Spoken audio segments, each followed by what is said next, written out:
guys, Amelia here, and thank you for tuning in to part 2. So this is just 4 rides that my brother Joseph has on this young horse, and we're gonna watch him ride. He's mic'd up, which is like crazy because, you know, when you're on a young horse, you really wanna be focusing on the horse. So it speaks a lot to him that he's able to talk us through what he's doing with this young horse. And it's really amazing that just 4 rides it's going so well. So they're not all this easy, but certainly the steps that Joseph has taken to prepare this horse with the groundwork, which I showed you in part 1, and all of that has set this horse up for success and for having positive and good rides. So thank you for watching. Don't forget to subscribe, sign up to my email list, and comment below. Have you guys ever started a young horse? Do you want to? Maybe you don't. I used to do like tons of young horses. That was pretty much my whole business, and I do some now, but I'm happy to have some older FEI horses also. So thanks again for watching, and let's check it out. Okay, so I've lunged him a little bit more since you last saw, and now I feel like I'm toward the end of his workout and I'm ready to ride him. Now this is where a lot of the information comes as to how he's going to be under saddle for me. So there's a lot of things I do testing in getting up halfway, and some of the things even before that that tell me how he will be when I am on him. So I'm always reading his general expression, how relaxed he is, how he feels to me. Because what you want to read and filter through is if you have the feeling that you're going to get on him and he's going to get scared and you're going to get bucked off, you have to do more. You have to do more with the flag or more with the lunging, or work in different ways to try to prepare him as best as you can. So there's a few things here right before I get on him. First, you can grab the saddle and move it a little bit back and forth like this. And that gives you an idea. If he feels that pull and jumps in the air and runs away, that's a big sign that when he feels your weight up there pulling on him, if you get a little off balance, how's he gonna react to that? So I'll move him a little bit, and I'll through all of this work, I'll do a little bit and then I'll move him a little bit and do a little bit and move him a little bit, because I don't want him to get stuck like a statue. Even though standing still is a sign that he's relaxed, I don't want him stuck frozen, because if they're stuck frozen, then they explode. So again, pulling here, and then I'll try, like if I jump like this, how is he reacting to that? Does he look at me with fear there and run away? And if he does, I'm going to continue jumping or get him eventually to where I can jump like that and not scare him. I'll try that on the other side. He's really pretty solid there. He is a horse that naturally, not all of them are like this, he is naturally quite relaxed and quite confident. So he's okay with that. He's okay with the saddle there. I'm rubbing him, touching him in the flank, trying to find any spots, pulling on him. Okay, feel like that's pretty good. The next step is getting to where I'll gather up my reins and I'll get just up on him halfway. So first step, I'll put my foot, just the toe in the stirrup, and I'll hop a little bit like I was, hop, hop, hop. And then as quietly as I can, go up halfway and just wait for him, see if he'll straighten here. Now, if he gets bothered here, I'll step back down. But I'm gonna rub him here, and I'm really cautious that if he gets scared, I'm gonna step back down. That looks pretty good though. I actually do this on both sides of him. So I'll do it on the right side as well. If you haven't gotten on from the right side, it can be entertaining because you're so used to getting on the left side, you're not used to getting on the right side. But for me, I've found that if I start them this way and I do both things on both sides, I get them a little more even. Try to do everything that I do on the left side on the right side as well. Okay, foot in the stirrup. Hopping here a little bit. Okay, up halfway. That's pretty good. Okay, Now, one more thing before I get on him. I'm just going to test that I can make the feet quicker again. He's been standing here a while and not really moved the feet. So once more, I'm just going to go here and cluck to him a little bit. Can we go to trot? Good. Good. Then back to walk. That's just a little test. Can he find the trot rhythm? To check in and make sure that he's not stuck. Once this way.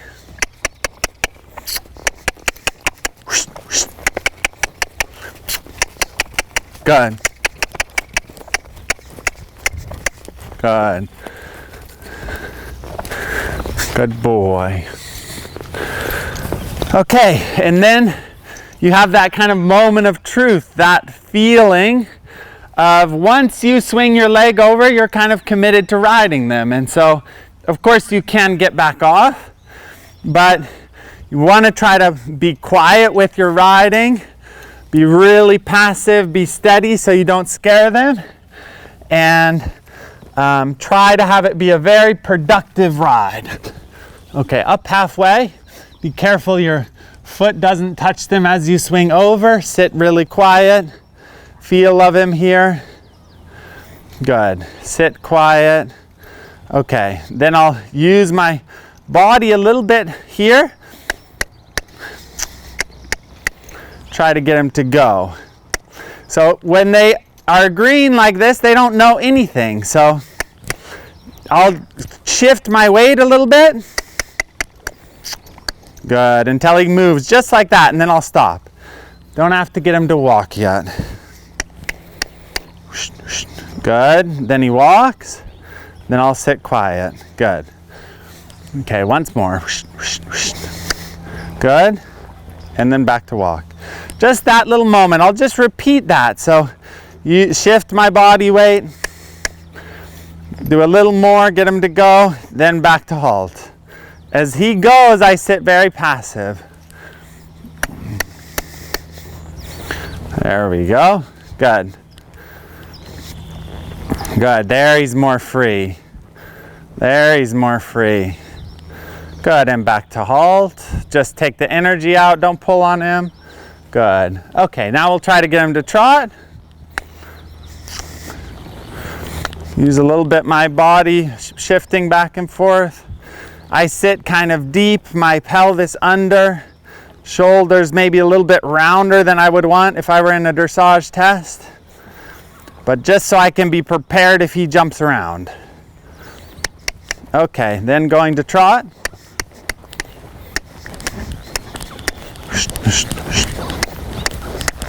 And get him going forward.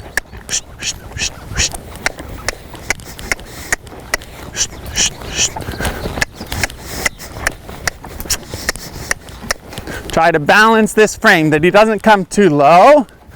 That's okay. Good. Just like this.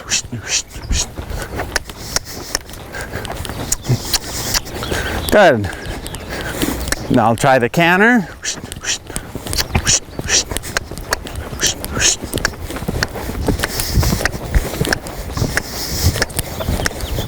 Doesn't have to be perfect. Go back to trot once more, the canter.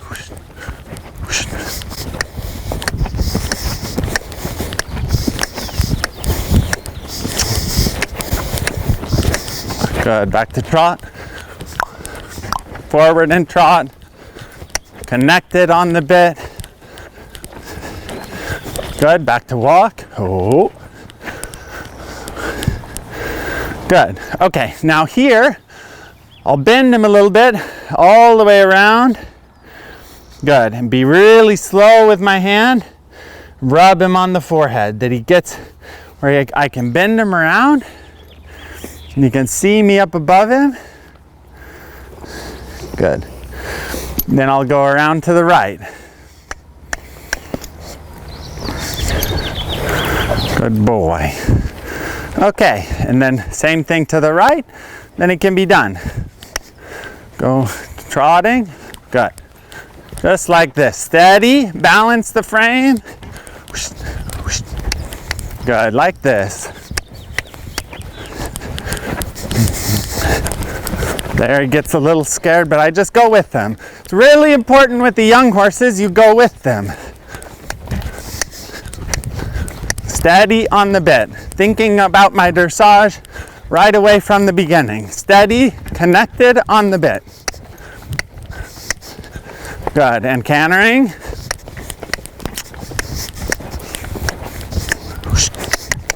There, he's a little behind me. Good, forward. Forward, forward, good, back to trot, just like that. Super there, thinking about the connection, back to walk. And you'll hear how much I use my voice to try to help him. So I've used my voice lunging him on the ground. So I'll use that to try to carry over to when I want him to go faster or when I want him to go slower. Now here's another thing. When they're going, I'm not really going to pull on 2 reins to stop him yet. I'm going to let his energy come back to me. So you have to be a little bit flexible with that you don't say stop now and pull on him, because that'll mess up my connection. So I want to give him that little room that he can walk forward, that he settles with me. Check in once more, bending right. Good, bending left. Good, prepare to get off. Little bit of left bend, both reins here. Before I get off, I'll shift my weight a little bit, because that's going to be the motion that I use to get off. My right foot almost out of the stirrup. There, I'll drop my right stirrup and swing off him. Good. It's pretty seamless with this one, and they don't always go that way. But that's a glimpse into how to start a horse. So that was his 4th ride, and it's going really well. He's starting to get used to going that way and carrying somebody, and those are just some of the things to think about.